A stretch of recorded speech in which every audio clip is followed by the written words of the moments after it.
Hey, Daily Dosers, Chris here. Thanks again just for joining us for another Daily Dose. I know there's a lot of things you could be doing, a lot of other things you could take your time going, and yet for you to take a step spiritually and go, this is probably good for me. This is spiritual vitamins. I appreciate that, and I hope today encourages you. Today's passage is going to take me back. Way back to family fishing trips. We didn't take these exotic fly-in trips, locations. We found a little pond or a little stream somewhere next to us, and we fished. And my family did a lot of fishing growing up. I didn't realize until I look back, my family did a lot of fishing growing up because we were hungry and we ate everything we caught. It wasn't just for sport. We were out there hunting and gathering. And I still remember this lake we were in. I was probably late elementary years. It had two little rowboats on a dock, and we found out we could use them. And there was a little store on the other side of this lake. And so my dad and I get in one rowboat. My brother and my cousin, about the same age of my older brother, get in another rowboat. They were about freshmen in high school at the time. And they were like, we'll race you. And my dad's like, all right, fine. And so we start rowing across the lake. When I say we, I'm a little guy holding onto the aluminum boat, and my dad is rowing. And as we start rowing, I look back, and man, we are just blowing my brother and my cousin away in this thing. And I just think how big and strong my dad is. We make so much of an advantage. We get to the other side. He buys me a drink and candy bar. That's what we were going to do. Walk around, see what the store is. We get in the boat and we come back. Halfway back across this lake, we pull up to my brother and my cousin. Still, this time both of them have a paddle and they're rowing. Now their masculinity is shot. They're at a point of just saying, we need help. They don't understand it. How come dad makes it look so easy and they are stuck in the middle of the lake?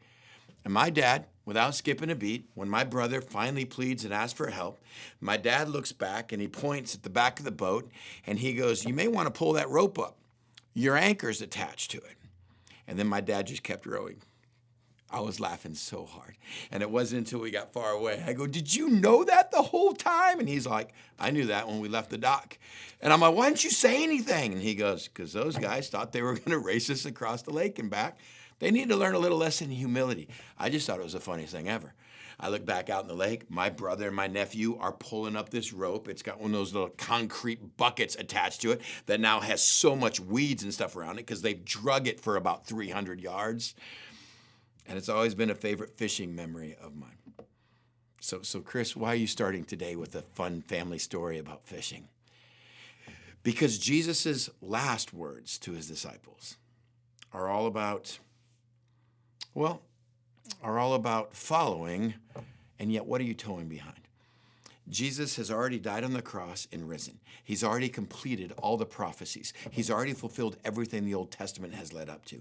He now stands in front of his disciples for the very last time, and at the very end of the book of Matthew, he says these words.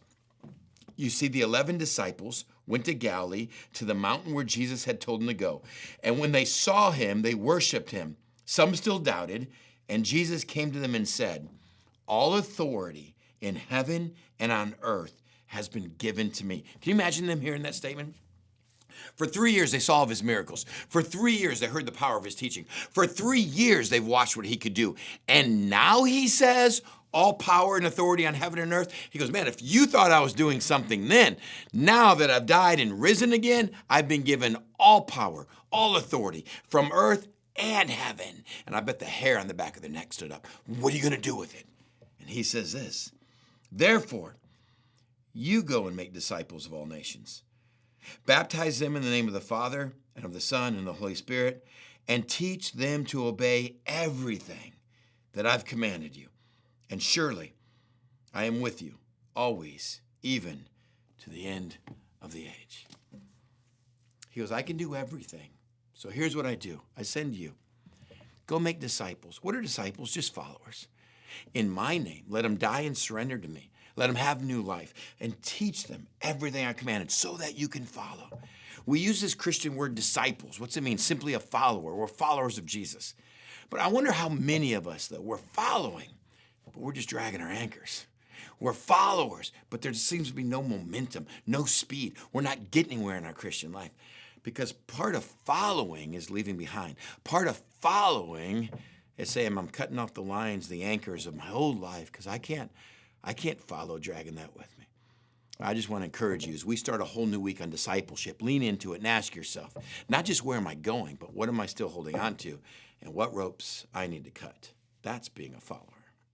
Thanks for joining us on the Daily Dose. We would love to be able to get you more content. Put in the comments below what other topics you'd like us to cover. Thanks for joining us. Remember, like and subscribe.